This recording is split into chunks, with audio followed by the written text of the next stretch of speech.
Value, Price, and Profit by Karl Marx. Preliminary.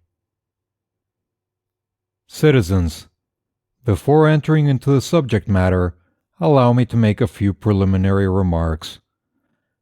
There reigns now on the continent a real epidemic of strikes and the general clamor for a rise of wages. The question will turn up at our Congress. You, as the head of the International Association, ought to have settled convictions upon this paramount question.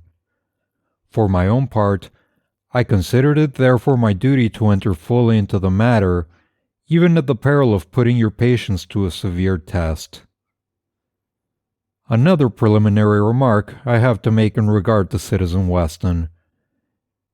He has not only proposed to you, but has publicly defended, in the interest of the working class, as he thinks, opinions he knows to be most unpopular with the working class. Such an exhibition of moral courage all of us must highly honor.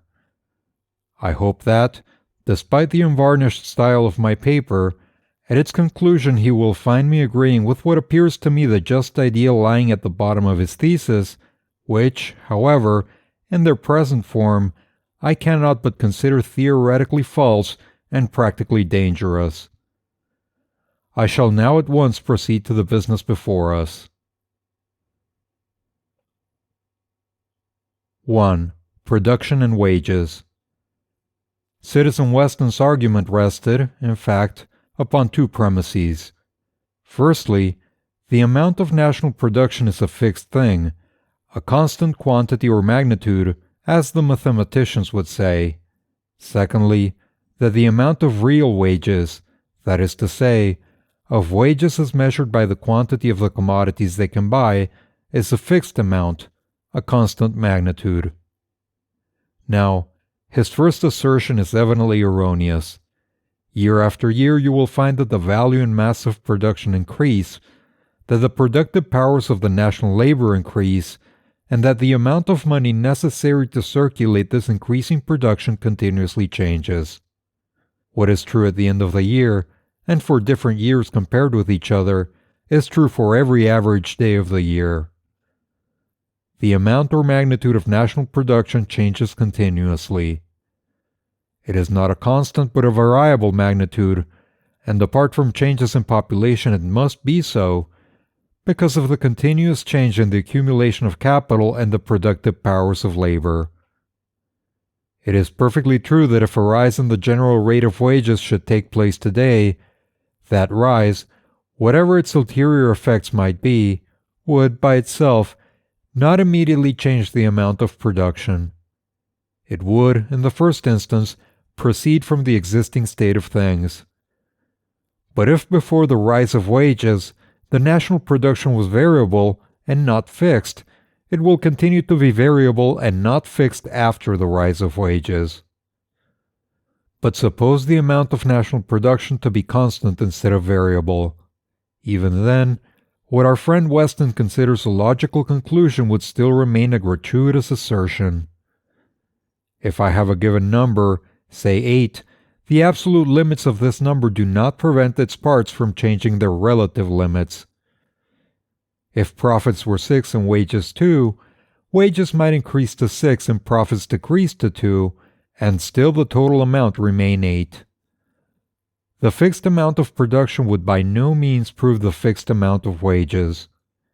How then does our friend Weston prove this fixity? By asserting it. But even conceding him his assertion, it would cut both ways, while he presses it only in one direction.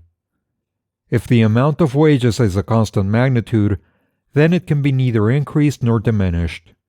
If then, in enforcing a temporary rise of wages, the working men act foolishly, the capitalists, in enforcing a temporary fall of wages, would act not less foolishly.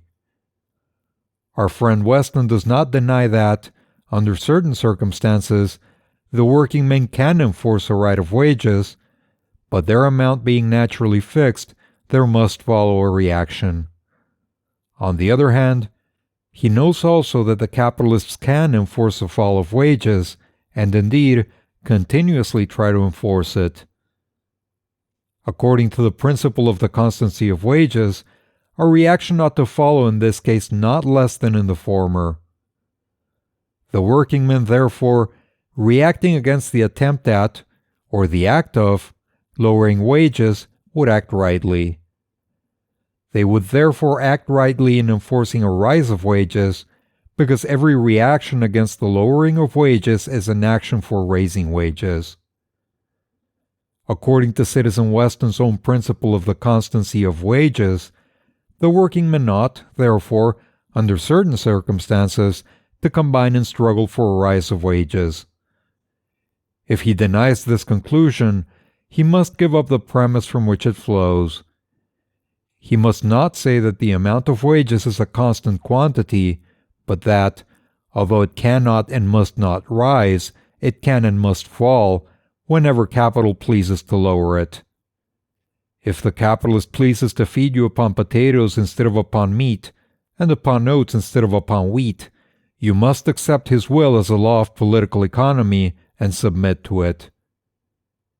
If in one country the rate of wages is higher than in another, in the United States, for example, than in England, you must explain this difference in the rate of wages by a difference between the will of the American capitalist and the will of the English capitalist, a method which would certainly very much simplify not only the study of economic phenomena, but of all other phenomena.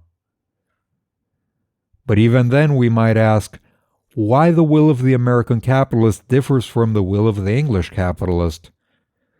And to answer the question you must go beyond the domain of will. A person may tell me that God wills one thing in France and another thing in England. If I summon him to explain this duality of will, he might have the brass to answer me that God wills to have one will in France and another will in England. But our friend Weston is certainly the last man to make an argument of such complete negation of all reasoning. The will of the capitalist is certainly to take as much as possible.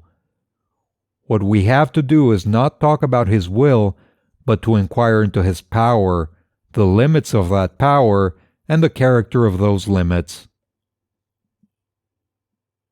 You have reached the end of Value, Price, and Profit, Preliminary and Part 1 by Karl Marx.